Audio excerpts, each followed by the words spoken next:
Developing tonight, he just got fired by the voters in Colorado, and it appears the Democratic Senator Mark Udall may go out with a bang.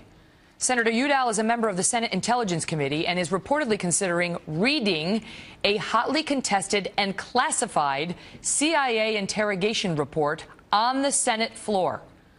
Buck Sexton is a former CIA officer and host of the Buck Sexton Show on the Blaze Radio. And Mark Zaid is a Washington, D.C. attorney specializing in national security cases. He often represents federal employees. Gentlemen, thank you for being here. Buck, who gives him the right to do this? The White House and Dianne Feinstein and the bipartisan Senate committee is negotiating what should be released to the public. They say they're going to release something. And apparently Senator Udall says, I'll decide on my own. If you don't do it on my timetable, what's going to get revealed, and I'll just do it on the Senate floor, and you can't come after me. Yeah, there's no imminence to this. There's no reason for it other than Senator Udall's apparent grandstanding. He lost the war on women, it seems, and now he wants to transfer it to the war on the CIA. I can't imagine what he thinks, for one, is going to come out of his reading this on the floor that would actually be in any way helpful to U.S. national security. There are a lot of ways I could think it would be harmful, and that he would subvert the process. After all the back and forth, a very partisan process, I might add. Republicans have already bowed out of the committee. For him to do that at this point just seems so overtly political and self-serving, but I think that's not surprising given what we've seen from the senator in the waning days of his time in office. He says you can't run out the clock. He's not satisfied with Dianne Feinstein's timetable. She says she's getting to it. She said she's making a good faith effort to take a look at what's been redacted and come up with something that would be safe for our national security analysts and others, not endanger anybody, but would still satisfy the public's right to know who is this guy who just got fired? What right? I mean, what can be done to stop this? I'll give that to you, Buck, and then to you, Mark. I was going to say, we've waited over a decade. We could wait some more, for sure. There's no reason for him to try to jump ahead of the process here. And this is already a Democrat-controlled process. I don't know why he thinks Feinstein's not moving fast enough. This is on their side of things. Mark, what, if anything, can be done to stop him? Sure. Well, Buck's explained some of the policy issues that have come into play.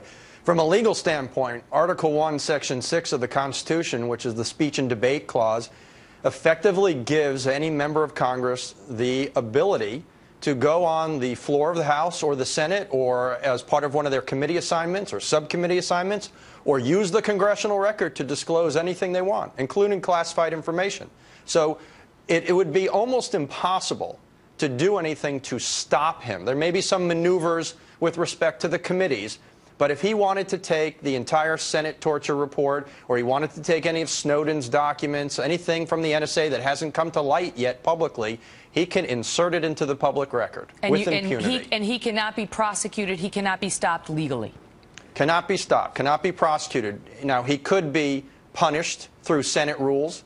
He could be expelled from the Senate body. He's already been fired. Right, doesn't make a difference. He's in the last 6 weeks of his term. You know, so he could be censured, so it's just a stigma. So, Buck, if he does this, if he reads the unredacted report that reveals whatever it is Dianne Feinstein doesn't apparently think we should be revealing, or the White House doesn't think we should be revealing, does he run the risk of endangering lives? He could, absolutely. You'd have to wonder, what is it that at this point in the game is still redacted that they're haggling over, and there could be some very serious concerns. It could be the identities of officials involved in the process. Those are the sorts of things that you certainly wouldn't want exposed. And I just have to say, I mean, at this point, it seems very clear to me why he wants to do this. And as to the legality of it, and there is something called, it's not a real thing, but it's called real-time declassification. And it's when a senior official goes on TV or somewhere else, usually a White House official, and says something that is in fact classified and just lets everybody know. So there are ways to sort of subvert the procedure for official declassification. And of course, the president can just say whatever he wants. He can actually real-time declassify. So these sorts of rules, there's a bit of a mixing and matching with what's actually allowed, depending on who's doing it. The other thing, Mark, last question is, if he can't get in trouble for speaking it on the Senate floor, but he can get in trouble for leaking it. So if he leaks it to a paper, for example, might there be a way of him getting pinched for that? Yes, absolutely. And what Buck's talking about, so if he read it into the record, and Senator Mike Gravel back in the Pentagon paper days, 1971, did that for an hour, and then he put the entire 47 volumes into the record. That does not declassify it. That just leaks it. If he came out and he came on Fox, he came on MSNBC, CNN, wherever, he gave it to the New York Times, he could be prosecuted for that. That's outside the legislative function of the speech and debate clause. But as long as he keeps his actions to the floor or the congressional record, he can do whatever he wants. And ironically, if Ed Snowden had gone to someone like Senator Udall or a number of others and had tried to do it that route, it's not legal for him, but it would have been a mechanism for somebody like Snowden, whether he's a whistleblower or not, we can debate another day, but could have gone to a member of Congress to at least gone this route. So he missed that opportunity. Now, I don't think the senator's going to do this. I think this is just bluster. Right, and but he'll what try he's to get some saying now leverage is for something. he's keeping all options on the table. Oh, well, we'll look It's forward an to that, option. Senator. Obama says the same thing about Iran. It's not necessarily true. Got to go. Thank you, guys. We've got